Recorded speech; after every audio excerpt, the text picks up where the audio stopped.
Hey, everybody, welcome back to CAF's Heroes of Sport. My name is Bob Babbitt, co-founder of the Challenged Athletes Foundation. Every week, I get to chat with one of our amazing challenged athletes from around the world. And this time, we have two amazing challenged athletes. We have Hector Rivera and we have Coach David Rodarte, who is also a wheelchair basketball player. We're going to chat a little wheelchair basketball. So, Hector, let's start out. You guys just came back from Wichita, had a little wheelchair basketball tournament. How'd things go?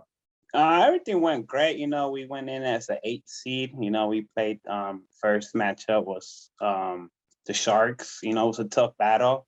I would say we were down by, you could say, 8 points, 6 points. Little nerves were coming down, talking to the team, every time out, getting like chip it down, each possession, chip it down, play some defense, a best of our ability, and then get some offensive going. Yeah, it was a good first game. Was a little chippy. We didn't have the great warm up that we should have, but we'll take what we could get. And at the end of that game, we ended up winning. And from that point, we went in towards with the number one team, New Mexico 76ers, and that was a great battle too as well, because we were able to, at the end of the game, we were able to come out with a W, so that just Sweet. From that happening, we went to the semifinals, and it was a good experience, because we always like the tough matchups with the Dallas Mavericks, with the Punisher, with the New York Knicks, because they have one of the top athletes, top Division I athletes, ex-Paralympians, that have more experience than I have, or any of us players. So it's just overall good experience for our team to compete with such high level Paralympians that are out there, so it was a great experience, battling out there, even though we could chip with each other, because, we might see something different. He might see something different, so it's just part of the process, to be honest. If you guys don't get mad at each other with you guys as teammates, I just feel like you guys are not like putting your 100% effort into it. So, we chip a lot, but the thing is, we chip in a positive way. We gotta, give it all we got. Yeah, we might be down by 10 or 8 or 6. It's about to be close. 1 minute left. You still gotta battle on. You still gotta push it. You still gotta play defense, score as much points as possible to bring it down to a 4-point game, 5-point loss. That's better than taking a 10 or 12. We will have some, chipping moments out there, with our teammates, but it's all positive, because Hector's a really good, Hector's a really good, good leader, vocal leader on the team, Bob. So yeah, so That's cool. So David, you've played for a long time, but are you doing more? Are you coaching and playing, or just coaching at this point? I've played, I've played for a long time. Now I'm strictly just coaching. I'll jump in my chair and play, just so we have numbers at practice, so we have a good 4-on-4, 5-on-5. I can still play, but it's hard to be a player coach. I think everyone, if you speak to anyone, it's really hard to do that. I still have the fire to play, but at the end of the day, they need me to manage the game and coach, and I love it. I love being able to see the transformation from where we were pre-COVID to where we are now. So yeah, I player coach, and I will give a few minutes to give someone a few minutes to get some rest, and that I will do. But yeah, no, I'm strictly coach now. I love it. And so Hector, talk about when you were injured. You were 13 years old, and it was through gun violence. Yes, correct. A 13-year-old, living in an unincorporated part of Los Angeles, South Los Angeles to be specific. Yeah. Obviously, it's a lot of low income community. So obviously, I didn't have like the best mentors around me to just to be in a positive way. You could, for example, for school, you have after school programs that let you play soccer, football, basketball. Fortunately, where I was at, we didn't have none of those fundings in that school. So yeah, where I was at when I was living at that moment, correct, there was nothing but gun violence around my area. So I just happened to be a part of a victim. I was gunshot at 13. Went to rehab. I didn't know nothing about sports, especially in the wheelchair. Until I got introduced later on at age starting at 16, that's when I really got into it. And I was like, whoa, I got people behind me that believe in me, especially Rancho Sports, Los Amigos, they telling me, you could do better in life, you could be better yourself, by, playing basketball, education, they're, because that's the nurturing part from them, Rancho Los Amigos, they were nurturing to be a better man, understand, obviously anybody that has a new injury, it's gonna feel some type of way, as in like, wow, why does this happen to me? Sure.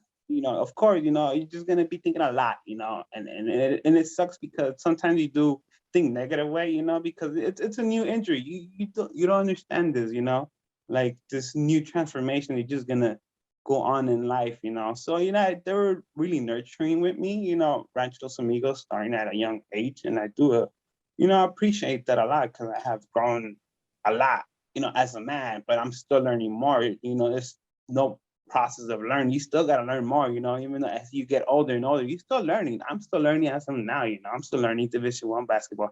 I'm still learning from great Serio, great Pat Anderson, looking at their chair skills, see what I could do, what I could mimic, if I could do it, I'll try to practice, if I could do it, then that'll be a lot better because I'll be able to help my teammates, my whole basketball teammates around to make their life easier, make my life easier, scoring, points and playing defense. So, yes. Very cool. So I read that, you feel that wheelchair hoops kept you out of trouble and makes you a better person, a better teammate, and a better friend.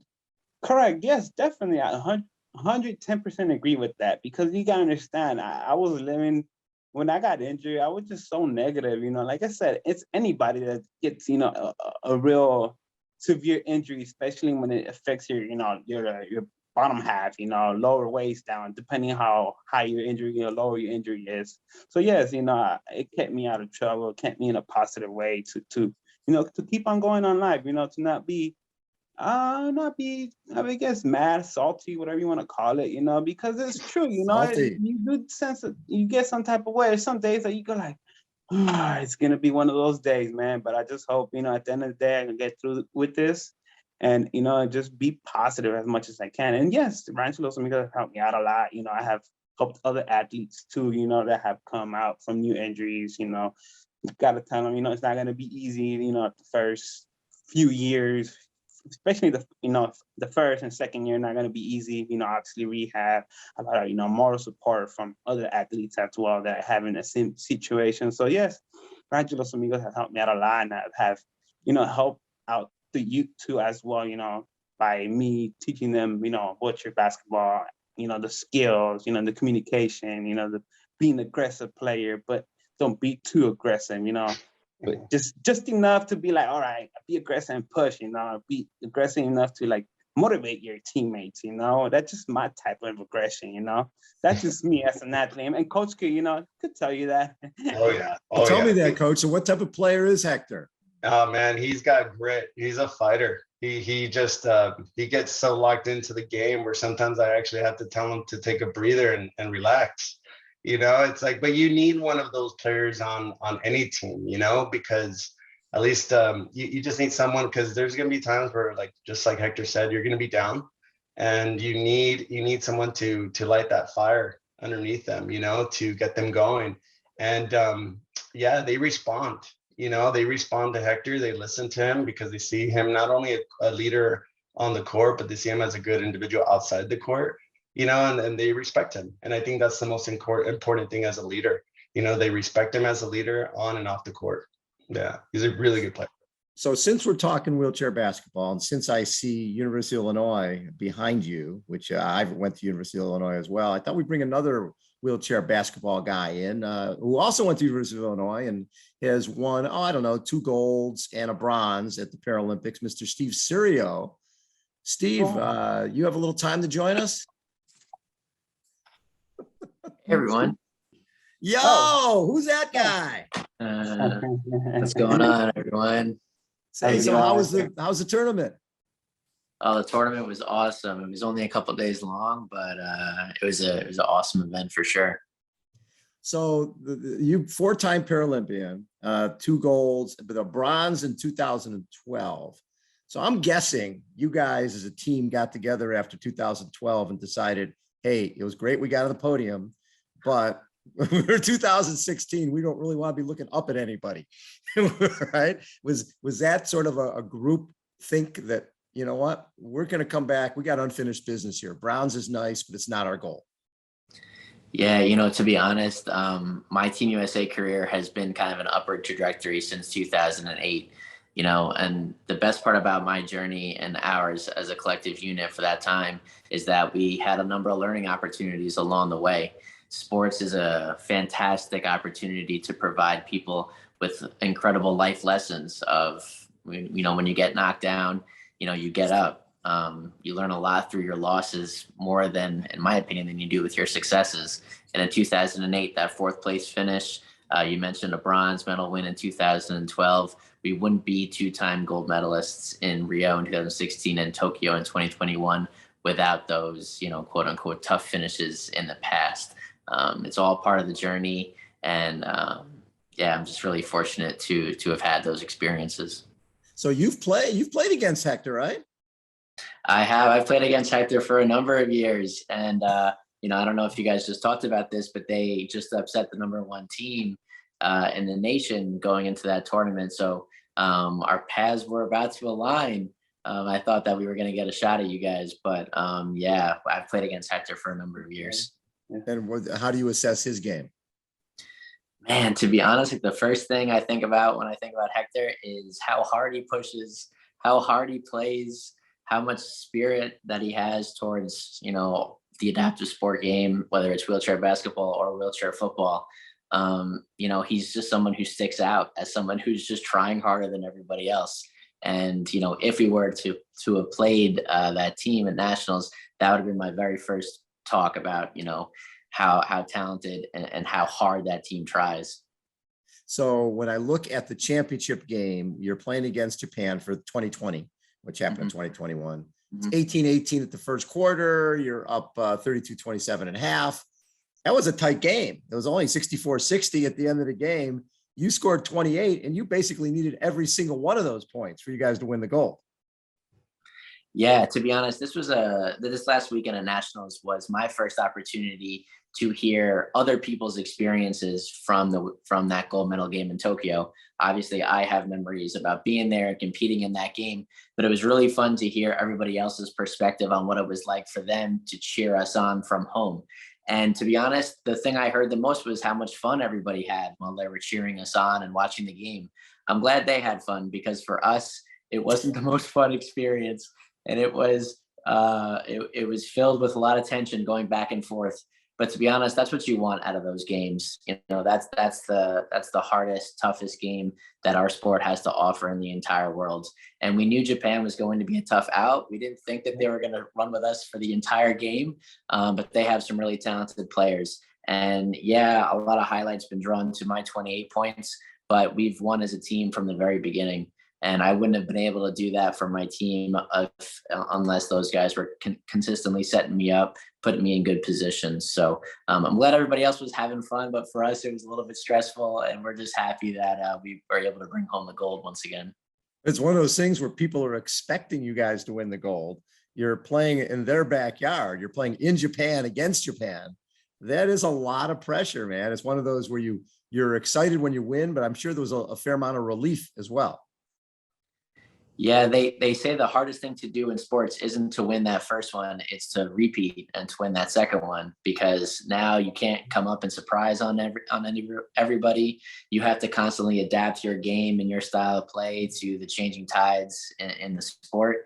And we were fortunate enough to have some hungry players that, were still there from 2016, but also an influx of really new young talent that kind of provided us with the spark that we needed. So it really was a total team victory. For me, I'm never satisfied when I win. It absolutely, like you said, it feels like a relief. Like you're just on the top of the mountaintop and you can just collapse into this like blissful feeling of, wow, look at what we've accomplished. So yeah, like I said, it was a wonderful opportunity and experience. So Hector, when you talk about your game, what are your goals in wheelchair basketball? I see that you're also playing wheelchair football, which is really cool. But how do you balance wheelchair football, wheelchair basketball?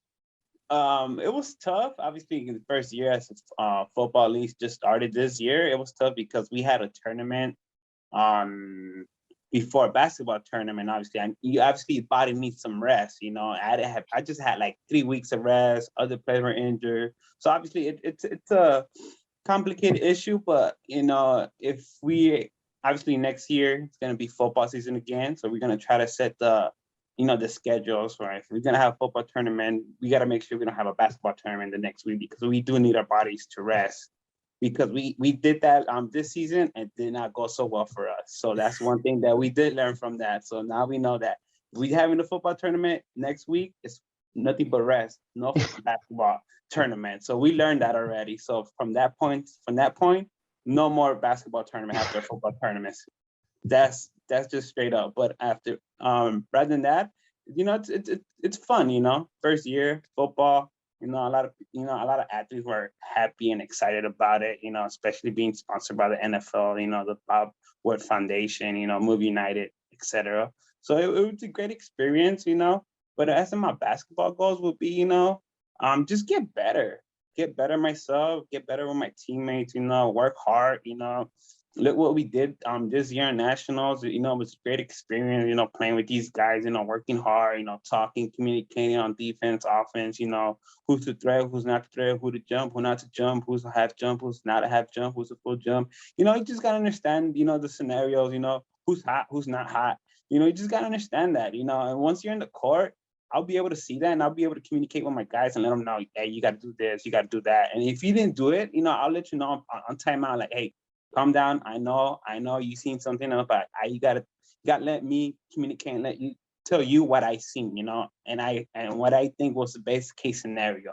So just, you know, overall just get better, you know, myself, you know, just, you know, get more, you know, more built, you know, I'm gonna go a lot harder in the gym this time because I'm more hungry. Obviously, we just, you know, we played a good nationals. You know, we're top 4. We ended up being top 4. So that's a great accomplishment. You know, my accomplishment was like make it top 5, you know, in the nationals. And we did it, but it just top 4, not top 5. So, you know, I'm happy with that, but I'm still hungry. You know, I still want to get more. You know, I'm not satisfied. I want to play, you know, against the greats. You know, I already did it, you know, with Dallas Punishers. Now I want to play more with the New York Knicks, you know, just get them playing time, you know, just be out there, be a force to be reckoned with, you know, like, you know, just try to make Steve's and Pat Anderson's life more hard than it is, you know, just on basketball, you know, I'm gonna try my best. I'm just being serious. I'm just gonna try my best of my ability. And if I can do it, I'll do it, you know. But if they burn me, they burn me, they smoke me, you know, it's fine, you know, it's part of basketball. Then I'll just be like, okay, he did that. I'm gonna try to, you know, do a little better angle. You know, I gotta push faster. Well, what I gotta do, you know, do I have to, you know, get my first push a lot quicker, you know, things like that. I'll just be able to process through my head and I'll be like, okay, this is what I gotta do, you know, to be able to compete with these type of guys, you know, especially this year, Pat Anderson, being in the same team, you know, New York Knicks, you know, that's the best you could, to be honest, the best, you know, and I just want to compete against them. It would just make me a lot better because I'll be able to read how they play, what they see in the court as an offense and defense, how they talk, how they communicate, you know, things like that. Every time they play, I always look at the videos, you know, I always look at them because I know I can learn something from them, and I have. Because coach always tells me, hey, you got to look at this player, you know, look at them, what he does, what he doesn't do. And I have actually learned a lot like that, you know, thanks to coach for telling me, hey, look at this video, look at this, look what he does. And, you know, try to mimic that, you know, because obviously, I believe Steve Serio is a 3.5 just like me. So obviously I got to look at his game, you know, because I'm the same, you know, classification. So obviously, you know, he's the one I look most of the time because I could do the same thing as he can, but actually he's a lot better than me. That's different. So Hector, what I've been hearing is that your chair creaks when you play, that it's like 10 years old, that it's sort of on its last legs. Is that true or not? It's true. Well, you got to understand, I'm an aggressive player. You know, I'm trying to get in. I'm trying to push 2 athletes out of the way, you know, so I could just get in. Yes, I am an aggressive, you know, athlete. So yes, of course, going to be some squeaks, some there, you know, a little maintenance, you know, broken spokes, broken rims and all that. They have been replaced already. I'm just an aggressive big guy, you know, to be honest, you know, yeah, I might fall down, hurt myself, but I get myself up and be like, hey, this is part of the sport, you know, you don't got it. So what I was gonna say, so Steve, what do you think about that? Having a chair that's 10 years old, that doesn't sound like a way to get better. Yeah, Hector, to be honest, brother, we got to get you some pieces of equipment that matches that passion, that fire, and that spirit that we all know and love about you. I might not love it when I'm playing against you next year and you take me up, but that's totally cool. But on behalf of the Challenged Athletes Foundation, man, I'm so honored to be able to award you with a 2022 Challenged Athletes Foundation grant in order to purchase a PER4MAX Thunder basketball chair. Now, I know that you're going to dominate on the court with this chair, but you can also dominate in the football leagues for next season. I know you have high expectations, but congratulations, brother. We all can't wait to see what you have in store for us. Thank you. Appreciate that. Really humble experience. I just want to say thank you. Thank you, CAF. Thank you, Steve, for presenting me this. Yeah, definitely a great way to, end the Nationals with a new chair. Definitely. I'm really excited, for next season, because I'm going to be working on that chair, get my core strength up and everything. So it's going to be a battle. Appreciate that. Yep. Right. I love it. So basically, Steve, you're giving a guy who's competing against you a better piece of equipment so that they can compete better against you. I think that's a mistake. Hey, it might very well be a mistake. We love what the Rencho program has done. Like Hector said, they had an awesome national tournament, knocking off the #1 team and finishing 4th in the nation. But we all have the same goal, and it's progressing, adaptive sports and adaptive sports athletes.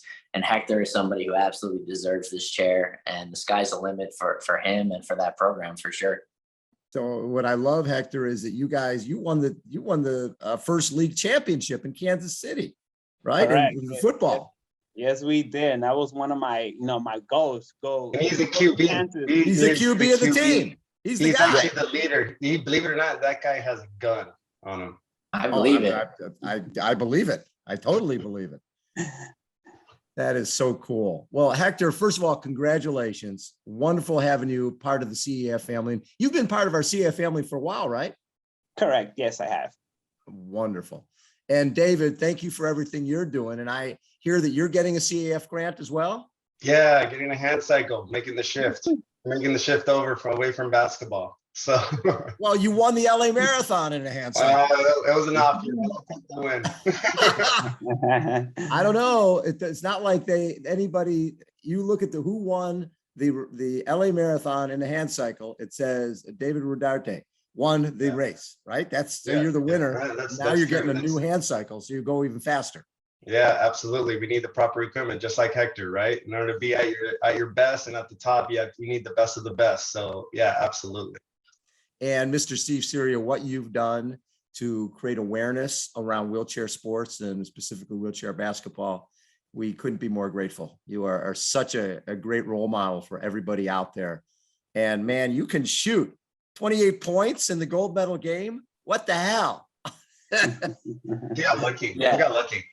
No. Hey, everybody has a good day at the office every now and again, and mine just came at a really important time for us as a group and for Team USA. But Bob, I want to thank the Challenged Athletes Foundation. I know we have cool things in store for us, but what you do for the adaptive sports community and specifically wheelchair basketball, man, it's unparalleled, the amount of influence and impact you guys have. So thank you for that for sure. Love it. Hey guys, thank you so much for joining us on CF Heroes of Sport. There really couldn't be 3 greater heroes than right here. I love it. You guys are awesome. Thank you. Thanks everybody for tuning in. Again, CF Heroes of Sport. My name is Bob Babbitt. Thanks everybody for tuning in. We'll catch you next time. Thank you. Thank you.